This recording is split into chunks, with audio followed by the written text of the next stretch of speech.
지난 2018년 태안발전소에서 일어난 김용균 씨 사고, 기억하시는 분들 계실 겁니다.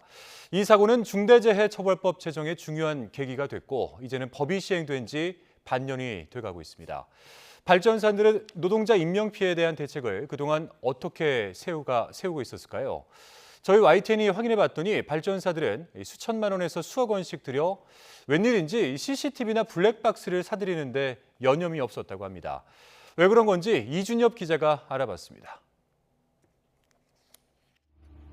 설비 유지 보수 작업이 한창인 발전 노동자들 앞에 삼각대와 카메라가 눈길을 사로잡습니다.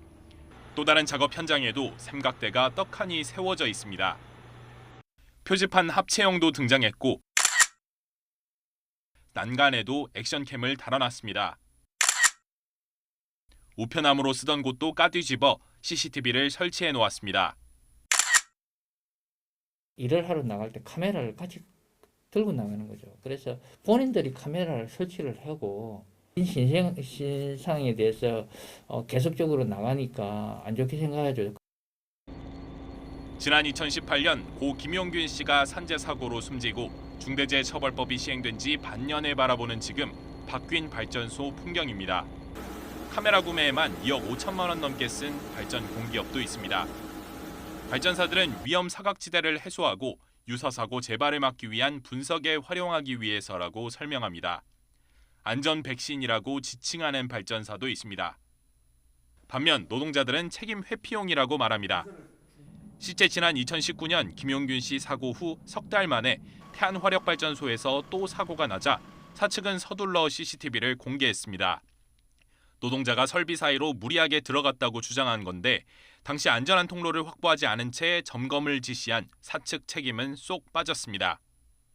산업안전 관리비라는 것은 현장의 노동자의 기본적인 보호 장구를 사는 것들로 대부분 채워져야 된다고 저는 생각합니다. 사실 이런 카메라나 블랙박스를 구입하는 비용으로 일정 부분 사용하게 되면 YTN이 확인한 발전공기업 본사 직원과 협력업체 현장 감독관 사이 대화에서도 이런 정황은 고스란히 드러납니다. CCTV 녹화에 동의해달라고 요구하며 카메라를 설치하면 노동자 잘못을 찾아 감독들이 책임을 돌릴 수 있을 거라고 강조합니다.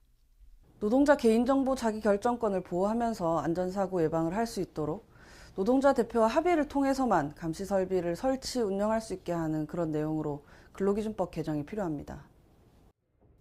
CCTV 설치에 거액을 들이고 있지만 오래된 발전소 구석구석에는 여전히 정비가 필요한 시설이 많습니다.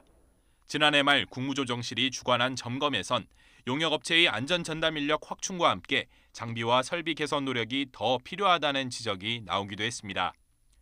안전을 위해 도입된 작업자의 작업 중지권도 말벌집 제거 같은 일상적 보수 작업에 사용될 뿐 아직 제대로 자리 잡지 못한 상황입니다. 중대재해처벌법 시행으로 시작된 발전소 카메라 설치 열풍. 커지는 인권 침해 논란 속에 현장 노동자의 안전을 돕기 위한 최선의 방안인지에 대해선 여전히 의문이 제기되고 있습니다.